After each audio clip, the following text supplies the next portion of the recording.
तो पारदर्शी क्या है? जिससे होकर प्रकाश आसानी से पार कर जाता है उसे क्या कहते हैं? तो पारदर्शी पदार्थ कहते हैं। आगे देखिए, पारभासी क्या है? पारभासी क्या है? वह पदार्थ जो उन पर पड़ने वाले प्रकाश के एक छोटे से भाग को ही अपने में से होकर जाने देते हैं, पारभासी पदार्थ कहलाते हैं। जैसे घिसा हुआ कांच, तेल लगा कागज, बैलून का रबर, आँख की पलक, दूध, घना धुआं, हल्के बादल, कुहासा। अब देखिए, अपारदर्शी पदार्थ जो प्रकाश को अपने से होकर नहीं जाने देते हैं उसे क्या कहते हैं? अपारदर्शी पदार्थ कहते हैं। जैसे लकड़ी, लोहा, पत्थर, अलकतरा, पेंट, मोटा, गत्ता इत्यादि। आगे चलिए, आगे है प्रकाश का परावर्तन किसे कहते हैं? Reflection of light. प्रकाश का परावर्तन, रिफ्लेक्शन ऑफ लाइट। तो प्रकाश के परावर्तन किसे कहते हैं? तो प्रकाश के किसी वस्तु से टकराकर लौटने की प्रक्रिया को प्रकाश का परावर्तन कहते हैं। प्रकाश के किसी वस्तु से टकराकर लौटने को प्रकाश का परावर्तन कहते हैं। क्या कहते हैं? प्रकाश का परावर्तन कहते हैं। लौटने की प्रक्रिया को क्या कहते हैं? प्रकाश का परावर्तन कहते हैं। प्रकाश का परावर्तन किसे कहते हैं? प्रकाश के किसी वस्तु से टकराकर लौटने को प्रकाश का परावर्तन कहते हैं। प्रकाश के परावर्तन के कितने नियम होते हैं? प्रकाश के परावर्तन के कितने नियम होते हैं? तो प्रकाश के परावर्तन के कितने नियम होते हैं? 2 नियम होते हैं। कितने नियम होते हैं? 2 नियम होते हैं। पहला है आपतन कोण परावर्तन कोण के बराबर होता है। आपतन कोण परावर्तन कोण के बराबर होता है। दूसरा नियम है आपतित किरण, परावर्तित किरण तथा आपतन बिंदु पर खींचा गया अभिलंब तीनों एक ही तल में होते हैं। आपतित किरण, परावर्तित किरण तथा आपतन बिंदु पर खींचा गया अभिलंब तीनों एक ही तल में होते हैं। तो प्रकाश का परावर्तन क्या है? प्रकाश के किसी वस्तु से टकराकर लौटने को प्रकाश का परावर्तन कहते हैं। प्रकाश के परावर्तन के कितने नियम होते हैं? तो प्रकाश के परावर्तन के 2 नियम होते हैं। पहला है आपतन कोण परावर्तन कोण के बराबर होगा। आपतन कोण परावर्तन कोण के बराबर होगा। आपतित किरण, परावर्तित किरण तथा आपतन बिंदु पर खींचा गया अभिलंब तीनों एक ही तल में होगा। तीनों एक ही तल में होगा। आगे चलिए, आपतित किरण आपतन बिंदु पर खींचे गए अभिलंब से जो कोण बनता है उसे क्या कहते हैं? आपतन कोण कहते हैं। क्या कहते हैं? आपतन कोण कहते हैं। आपतित किरण आपतन बिंदु पर खींचे गए अभिलंब से जो कोण बनती है उसे आपतन कोण कहते हैं। परावर्तित किरण आपतन बिंदु पर खींचे गए अभिलंब से जो कोण बनती है उसे परावर्तन कोण कहते हैं। परावर्तित किरण आपतन बिंदु पर खींचे गए अभिलंब से जो कोण बनती है उसे परावर्तन कोण कहते हैं। समतल दर्पण पर लंबवत पड़ने वाली प्रकाश की किरण परावर्तन के बाद उसी पथ पर वापस लौट आती है। आगे है प्रतिबिंब किसे कहते हैं? प्रतिबिंब किसे कहते हैं? किसी बिंदु मिलती स्रोत से आती प्रकाश की किरणें दर्पण से परावर्तन के बाद जिस बिंदु पर मिलती है या जिस बिंदु से आती हुई प्रतीत होती है उसे उस बिंदु स्रोत का प्रतिबिंब कहते हैं। प्रतिबिंब किसे कहते हैं? जिस बिंदु से आती प्रतीत होती है उसे उस बिंदु स्रोत का प्रतिबिंब कहते हैं। प्रतिबिंब कितने प्रकार के होते हैं? तो 2 प्रकार के, वास्तविक प्रतिबिंब और आभासी या काल्पनिक प्रतिबिंब। आभासी या काल्पनिक प्रतिबिंब, आभासी का नाम ही काल्पनिक प्रतिबिंब है। चलिए देखते हैं वास्तविक प्रतिबिंब क्या है। वास्तविक प्रतिबिंब क्या है? तो किसी बिंदु मिलती है स्रोत से आती प्रकाश की किरणें दर्पण से परावर्तन के बाद जिस बिंदु पर वास्तव में मिलती है उसे उस बिंदु स्रोत का वास्तविक प्रतिबिंब कहते हैं। क्या कहते हैं? वास्तविक प्रतिबिंब कहते हैं। वास्तविक प्रतिबिंब को पर्दे पर प्राप्त किया जा सकता है। वास्तविक प्रतिबिंब को पर्दे पर प्राप्त किया जा सकता है।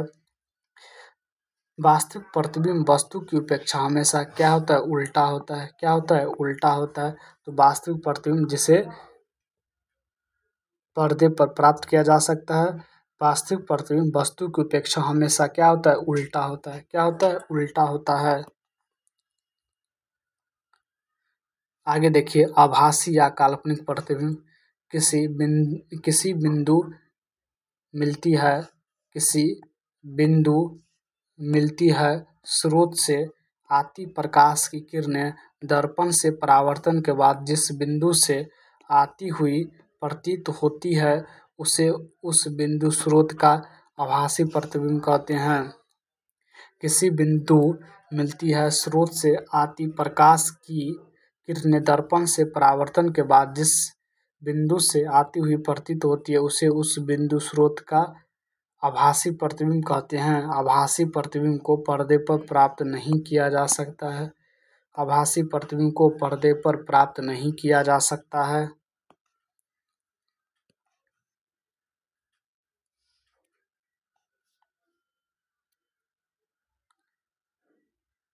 आगे देखिए, समतल दर्पण, प्लेन मिरर। समतल दर्पण कैसे बनाया जाता है? चलिए इसको हम जानते हैं। समतल दर्पण कैसे बनाया जाता है? किसी साधारण कांच के एक सतह पर सिल्वर ब्रोमाइड AgBr की परत चढ़ाकर समतल दर्पण बनाया जाता है। इसकी फोकस दूरी क्या होती है? अनंत होती है। समतल दर्पण कैसे बनाया जाता है? किसी साधारण कांच के एक सतह पर सिल्वर ब्रोमाइड AgBr की परत चढ़ाकर समतल दर्पण बनाया जाता है। इसकी फोकस दूरी क्या होती है? अनंत होती है। क्या होती है? अनंत होती है। क्या होती है? अनंत होती है। अब देखिए, समतल दर्पण द्वारा बना प्रतिबिंब की विशेषता। पहला विशेषता क्या है? समतल दर्पण से बने प्रतिबिंब की निम्न विशेषता है। समतल दर्पण द्वारा बना प्रतिबिंब की विशेषता लिखे तो समतल दर्पण से बने प्रतिबिंब की निम्नलिखित विशेषताएं हैं। पहला विशेषता है, प्रतिबिंब दर्पण के पीछे बनता है। क्या है? प्रतिबिंब दर्पण के पीछे बनता है। दूसरा नंबर है, प्रतिबिंब का आकार वस्तु के आकार के क्या होता है? बराबर होता है। अगला नंबर है, प्रतिबिंब वस्तु की अपेक्षा हमेशा क्या होता है? सीधा होता है।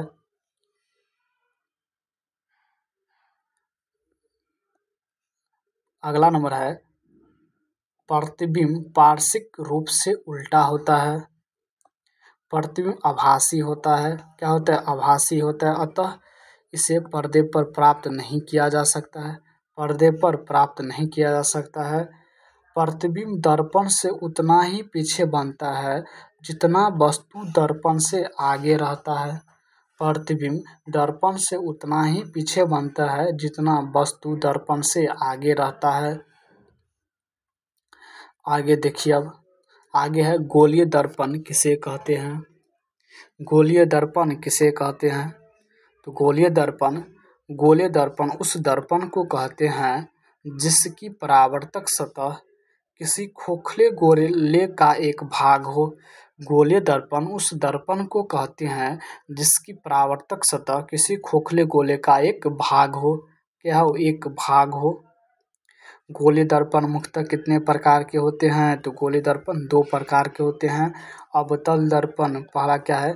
अवतल दर्पण। दूसरा है उत्तल दर्पण। चलिए देखते हैं अवतल दर्पण क्या है।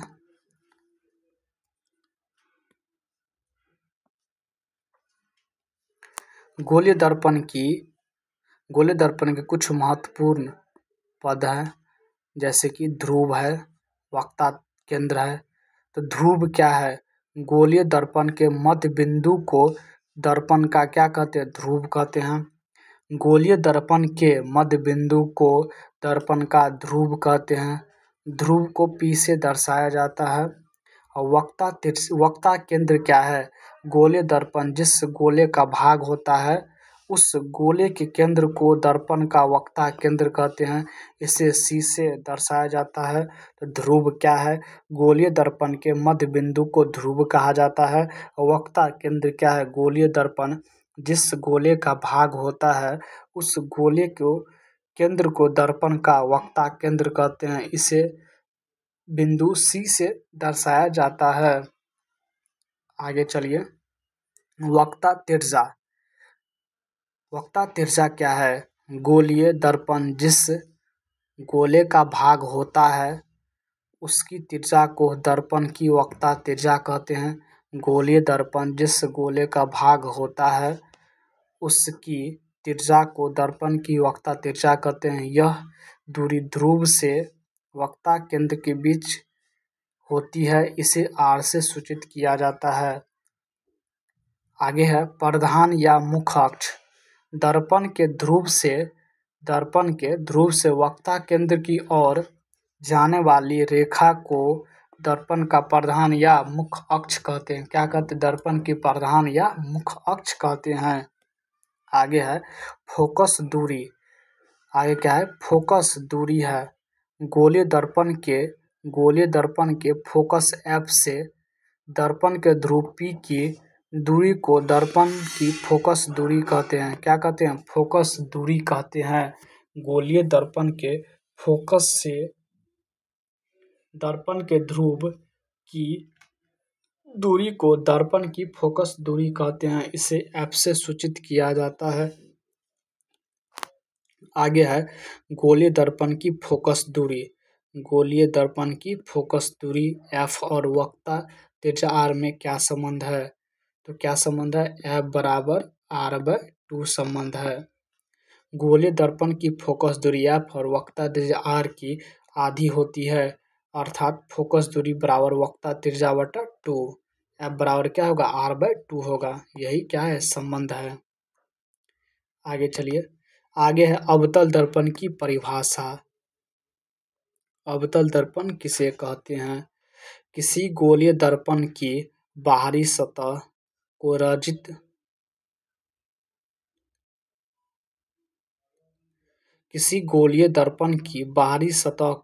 रजित करने से अवतल दर्पण बनता है। किसी गोलीय दर्पण की बाहरी सतह को रजित करने से अवतल दर्पण बनता है। आगे चलिए, अवतल दर्पण की विशेषताएं देखते हैं। अवतल दर्पण की विशेषताएं देखते हैं। पहला विशेषता क्या है? यह किरणों को अभिसरित करता है, इसलिए इसे अभिसारी दर्पण कहा जाता है। अवतल दर्पण को अभिसारी दर्पण भी कहा जाता है। इसकी फोकस दूरी क्या होती है? ऋणात्मक होती है। यह वस्तु का वास्तविक एवं काल्पनिक दोनों प्रतिबिंब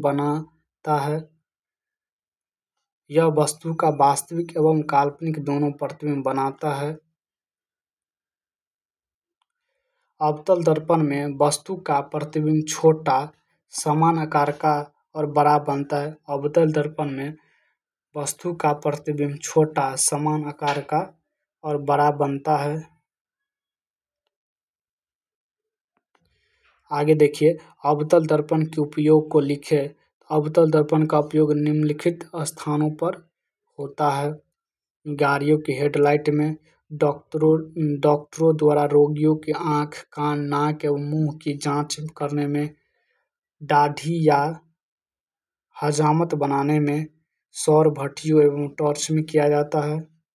आगे देखिए, आगे है अवतल दर्पण के लिए किरण आलेख की बनावट। चलिए इसको जानते हैं।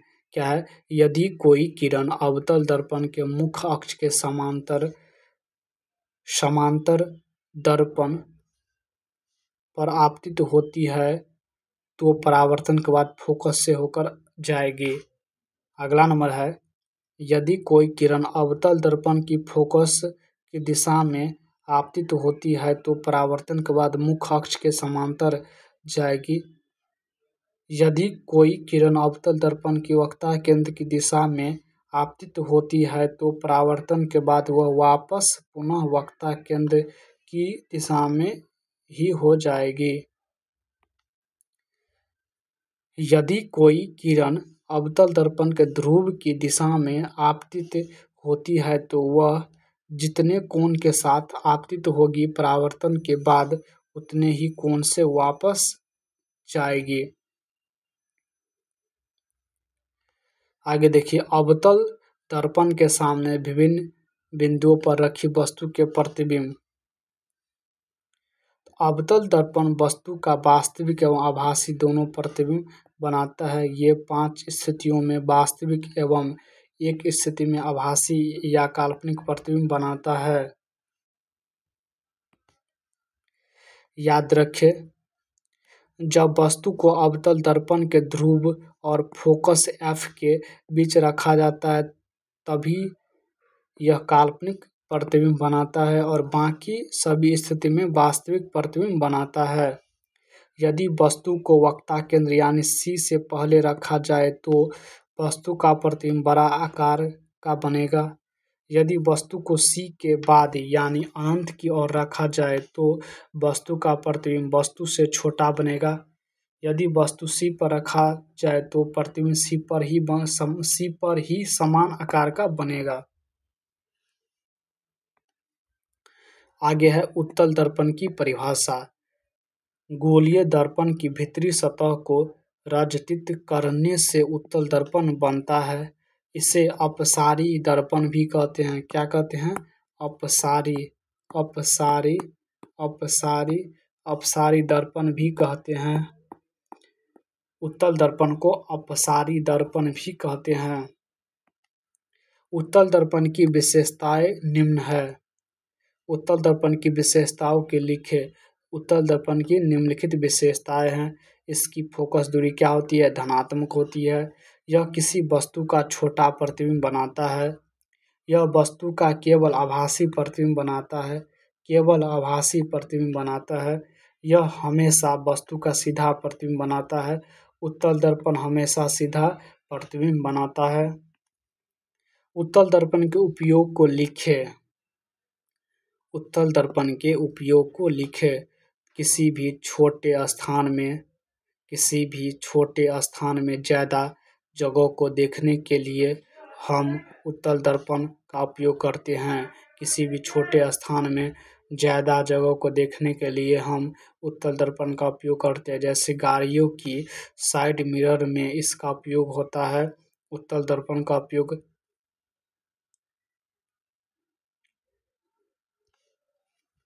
उत्तल दर्पण का उपयोग गाड़ियों के साइड मिरर में इसका उपयोग किया जाता है। उत्तल दर्पण का उपयोग स्ट्रीट लाइट में भी होता है। आगे है उत्तल दर्पण में कैसा प्रतिबिंब बनता है। उत्तल दर्पण में कैसा प्रतिबिंब बनता है तो यह सदैव किसी वस्तु का काल्पनिक सीधा एवं छोटा प्रतिबिंब बनता है। नई चिन्ह परिपाटी के अनुसार ध्रुव के सामने और नीचे की दूरी ऋणात्मक जबकि ध्रुव के पीछे और ऊपर की दूरी धनात्मक होती है। आगे है आवर्धन की परिभाषा। आवर्धन क्या है? तो प्रतिबिंब की ऊंचाई और वस्तु की ऊंचाई के अनुपात को आवर्धन कहा जाता है। प्रतिबिंब की ऊंचाई और वस्तु की ऊंचाई के अनुपात को क्या कहा जाता है? आवर्धन कहा जाता है। आवर्धन को m से सूचित किया जाता है। यदि वस्तु की ऊंचाई h1 और प्रतिबिंब की ऊंचाई h2 है तो आवर्धन क्या होगा? प्रतिबिंब की ऊंचाई बटा वस्तु की ऊंचाई, तो m बराबर क्या होगा? h1 बटा h2 होगा। आवर्धन का धनात्मक मान दर्शाता है कि प्रतिबिंब काल्पनिक और सीधा है। आवर्धन का ऋणात्मक मान दर्शाता है कि प्रतिबिंब वास्तविक और उल्टा है। गोलीय दर्पण में F फोकस दूरी, U वस्तु की दूरी, V प्रतिबिंब की दूरी। दर्पण सूत्र क्या होता है? 1/m भी प्लस 1/u बराबर क्या होगा, 1/f होगा। यह क्या दर्पण का सूत्र है। तो आज के लिए इतना ही। अगली सेशन में हम इससे आगे का कुछ आगे देखेंगे।